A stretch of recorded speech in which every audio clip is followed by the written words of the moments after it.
Hi guys, MrRoflWaffles here. Welcome, all of you, to the first episode of a new series that I'm starting today on my channel called Story Sundays. The idea for this series is that I'm going to basically answer as many questions from you guys about the zombie storyline as I possibly can in 10-15 minutes or so. I'll take the questions from my comment section each week, so in the comments of this video, if you leave any question you have about the zombies story, I'll try and answer it next Sunday, and we'll just keep going through, and I'm hoping that by the end of this, we'll essentially have like 50 videos that will be a really awesome repository of like zombies trivia. So you could ask me a question about the Massacre at Doriz from way back when in Black Ops 1. You could ask me a question about Saburo Misaki. You could ask me a question about the Summoning Key and the Shadow Man. Like, there's so much stuff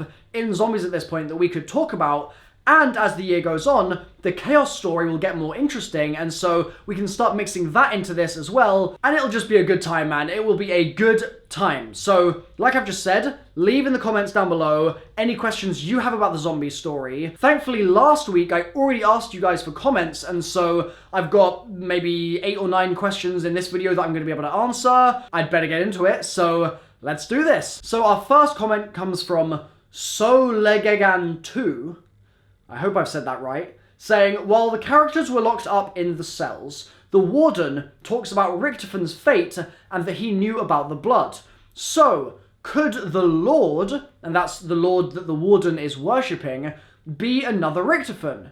It turns out that the Lord is actually the Shadow Man himself. We see in the Blood of the Dead boss fight, there are symbols on the floor, and that is Apothicon writing. If you go to my website, KRONORIUM.com, you can actually translate words from English into Apothicon. I've got the translations up on there, and so we can look at those symbols on the floor and say, I know exactly what that says. For example, off the top of my head, I think that the Warden also, during the boss fight, says, Nethagast Lorizor, Arbergneth, Arbergneth, Arbergneth.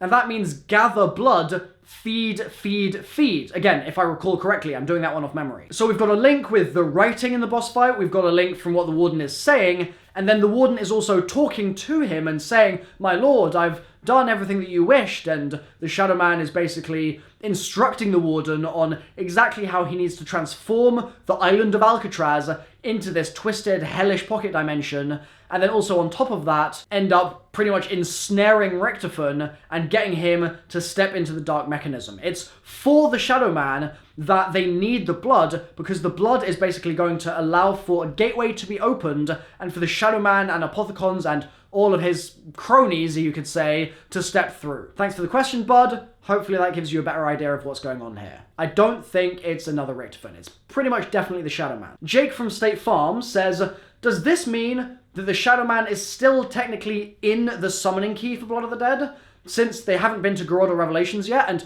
actually, I should just quickly mention, a lot of these questions are going to be Blood of the Dead themed, because that was the theme when I was asking the question last week. I don't know yet if I should give you guys a theme each week, or if we should just go random, but for now, they're fairly blood-focused, and in the comments of this video, feel free to make them random, that's totally fine. So, back to Jake's question, yes, 100%, the Shadow Man is still in the Summoning Key. The Shadow Man obviously goes into the Summoning Key in Morgue City in Shadows of Evil, and so the Shadow Man is trapped. Richtofen then takes that Summoning Key and goes to secure his innocent soul. He then goes on to Derizen, and he goes to Zetsubo, and then our characters get to Blood.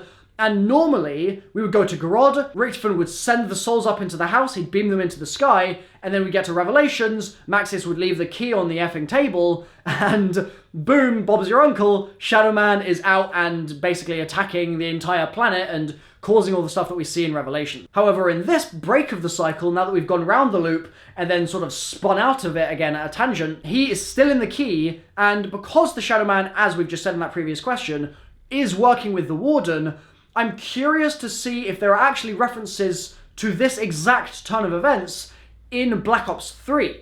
Because Treyarch obviously planned this stuff early in advance, right? They plan it really, really early in advance. And I would not be surprised if there are hints in Black Ops 3 to the fact that the Shadow Man is planning to do what he does in Revelations, but he's also setting up a backup plan with the Warden. I think that that's definitely possible. So that would be a really cool link to find. It's also going to mean that he's going to be a constant threat throughout this game now, and I'm really excited to see where that goes. Gore asks a really good question, and that's, how did the cycle change? To be honest, Gore, I can't give you a perfect answer for this. I was working on a theory a little while ago that the changing of the cycle was basically due to the events of Mob, and I'm gonna post about that more fairly soon, but really, you could argue that the cycle changes for a number of reasons. You could argue that it's just that the KRONORIUM is the thing that dictates time. Like, if you look at free will and fate from a kind of viewpoint of the KRONORIUM itself changing history and then history having to follow that track, then the pages might have changed because the pages decided to change. We could completely explain it away by saying, well, the cycle is only different now because the KRONORIUM decided that that was how the universe's timeline was going to work. And then obviously that would be a pretty unsatisfying answer, but it's possible. Similarly, there are many events that we've gone through in Zombies history, like opening the portals in France, for example, or going into the Giant and the clock ticking onto the hour hand and that fracture beginning, and all the things that we've done with 115 and with the Ether and Agartha and everything. All of that has caused fractures and shifted realities and mirrors and pocket dimensions in the past.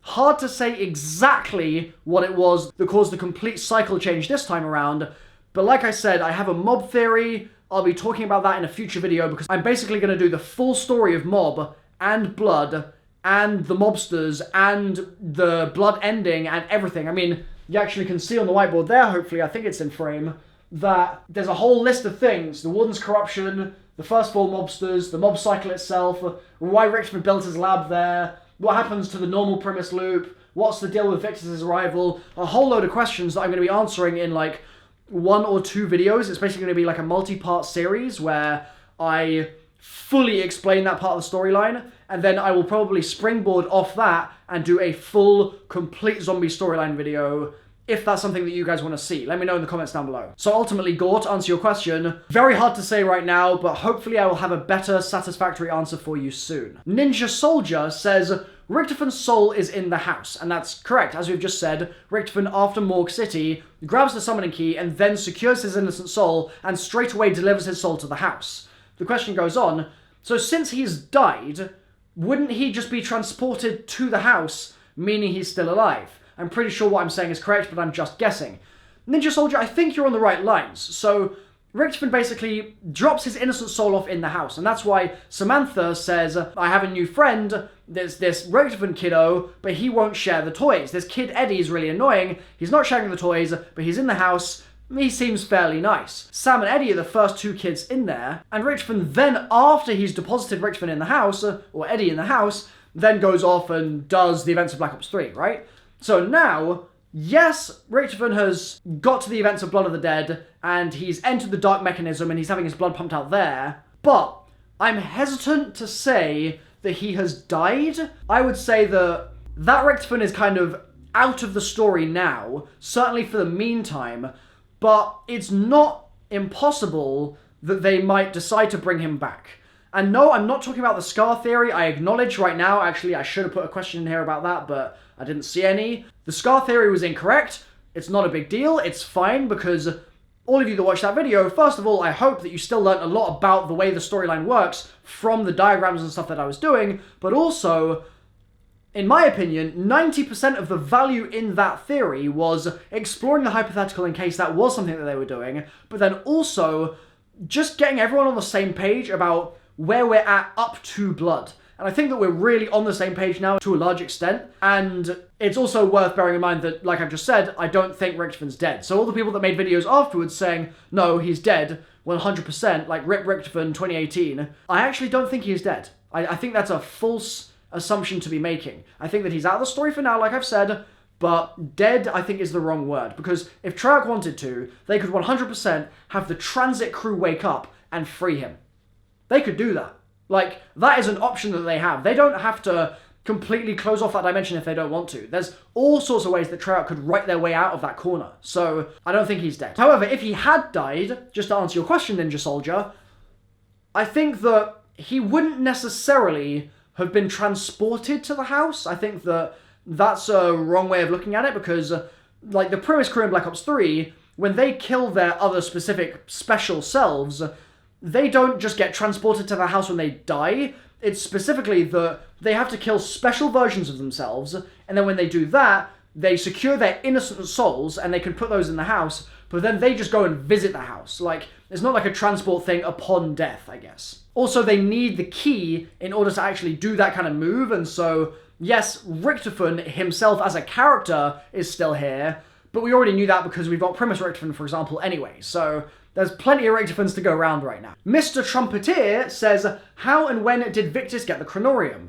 For this, I actually highly recommend that you read the comic, or you watch my entire series reading through the comic for you. So I basically have a whole series on YouTube where I read through this whole comic, I do the voices for all the characters. They're not the best impressions in the world, but I mean, who's going to turn down a bit of Russ, man? Yeah, okay, it's terrible, I know, but I think that that's probably your fastest route to understanding how Victus got the Kronorium. I'll give you a short version here, though, just in case you don't want to watch all those videos, because it's basically like a 6-part series of all the comics, and it'll be linked in the description down below, by the way. Essentially, Richtofen manipulates Stuhlinger because he realizes that he has a connection in his head with this guy Stu in the Victus crew. And one thing to note here, it's not Victus. It's not Primus, it's Primis, okay? I just want to put that out there. So he manipulates Stuhlinger because he's got a connection to him in his head, and gets Stuhlinger to convince the other transit crew members, the other Victus crew members, to go through and basically complete the events of the comic that we see, and they go from place to place. They're being chased by zombie Richtofen as well, and they then ultimately get the Kronorium and hand it to Richtofen. That's how he got the Kronorium. They got it from like a cyborg facility on this weird planet. But again, it's hard to describe the exact events without just reading the comic. Nick Boone says, the question I have is, why does only post-Rev Richtofen come through? Is his goal here to break the cycle and then return to the other post-Revelations crew and continue their path? Which would be chronologically sound, considering we're still following our boys from Revelations, if that was the case. That's a really cool idea, Nick. I think that that's a really, really cool idea. The only thing is, I think that the reason it's only post-Rev Richtofen is that what's happening here is they're basically setting us up for a mixing of the crews. And the only way Treyarch were ever going to be able to really do that is if they jumped right into it and said, nope, this isn't just an entire crew swap. It's not like the 4 Primus crew come out, our characters when we're playing Blood of the Dead, that are the mid sort of Zetsubo characters. Those characters could all go into the machine and we could be playing as the Revelations crew from there on. But I feel like, A, it would have taken away the emotional impact of specifically Richtofen stepping in and sacrificing himself and doing what must be done. He alone could walk that path. But then also, on top of all of that, I've said it in the past, we are going to get to a point at some point when Ultimus Richtofen is going to need to be with the 3 Primus characters bar Primus Richtofen. And so this, in Blood of the Dead, gives us a perfect segue into that, because we can look at our crew, we can say, okay, Primus Richtofen taken out of the picture. Yes, we have a Revelations Richtofen. Revelations Richtofen can go elsewhere. He can do his own thing. As you suggest, Nick, he could go back to the Revelations crew, but then we can have Ultimus Richtofen from Classified come through and join up with our Zetsubo cast, and they could then have their own adventure as well, and go to the house and do all of that stuff that we see again in the comic. So there's a lot of options for what they're doing here. I think that they've chosen for it to just be Richtofen, so they could basically just get Zetsubo Richtofen out of the way for the other story stuff they're setting up. And like you say, we might end up seeing the Revelations Primus crew reunited at some point, but I think first their priority is going to be getting to what's in the comic. J to the M to the E says, one question I have is why the whole crew left Richtofen to die without saying anything. This one's a toughie. It's tough. I think, to an extent, it's questionable writing from Treyarch. I think that the writing in Blood of the Dead is overall very good. And I really like what they did with Stuhlinger, for example. I really like a lot of Richtofen's quotes. It's great. And the ending, mwah, fantastic. But I would have liked to see a slightly different end cutscene. And this basically plays into your question, okay? What I would have liked to see happen is for Primus Richtofen from Revelations to step out of the chamber, to go up, to blast the whole freaking pocket dimension with his gem, and then to grab the Kronorium and tell Nikolai to read it. And I would have liked for Nikolai to basically say, okay, reads the Chronorium, something like that happens, great. And then, meanwhile, while he's doing that, I would have loved if Tank Dempsey or Takeo Masaki, one of those two loyal as hell individuals who have just killed their former selves in the previous 2 maps that those characters had experienced, and they'd done that at Richtofen's behest, like it was for his plan. I would have liked for them to go over to Richtofen in the machine and simply say, sorry. That would have just been such an emotional moment. The 2 most loyal characters in the entirety of Call of Duty Zombies, pretty much, who have just done all this stuff for Richtofen and have started to feel like they really have to do this to save the universe. I would have just loved, like, Tank going over, putting his hand on his shoulder or something, and just apologizing and saying that there's nothing that they can do and it has to be this way. And they wish, because they're loyal, that they could help him somehow, but they just can't. Like, that would have got to me, man. That would have got to me even more than it already got to me. And so to answer your question, J to the M to the E, I think that part of it is the writing, like I've just said, and part of it is because they really make an effort in Blood of the Dead to make out that the Zetsubou characters don't actually like Richtofen that much. Like, Nikolai positively hates him. And I think it's unfortunate because we just didn't really get that sentiment in Black Ops 3, but they've gone with that angle now, and so when you're in the cells, for example, before you get to the boss fight, Nikolai's in there and he's like, oh, I should have killed you a long time ago, Richtofen. Like, it's very clear that they've tried to make it out like the characters do not give a damn about Richtofen because he leads them on a wild goose chase. The only question remaining then is why the hell they just follow Primus Revelations Richtofen and they just take his word as gospel and they assume that he's right when they're not going to know him. They're not going to have any idea who he really is, apart from just another Richtofen. They've been traveling with this other Richtofen for a couple of maps now, and now they're like, no, yeah, screw you, we'll go with the other one? Like, huh? It's a bit weird, so it's a good question. Hopefully we get a better, more satisfying answer soon. Okay, so that pretty much wraps up the video. The final comment I wanted to get to was just from Alien RNA, who said, I really want a Dr. Monty boss fight. Same, brother. I think that would be so cool, and seeing as we had Shadow Man last game, there's so much room for it now. The only problem, though, is that I suspect they're not going to bring back the voice actor and the actor for Dr. Monty just because he's going to be quite expensive, I'd say, to hire, probably. I'd love a Dr. Monty boss fight. Fingers crossed. I'm sure you guys would like something similar. Let me know in the comments down below, and leave your questions for next week. This has been my first ever episode of Story Sundays. I hope you've enjoyed. If you're excited for the new series, please leave a like on the video, and subscribe and turn on notifications so you never miss an episode of this ever again. Cheers, guys. Thank you so much for watching to the end as well. It really means a lot. I'll have some other story videos on screen right now for you to check out if you need a little bit more. But other than that, I've been MrRoflWaffles, and I'll see you very soon. Bye for now.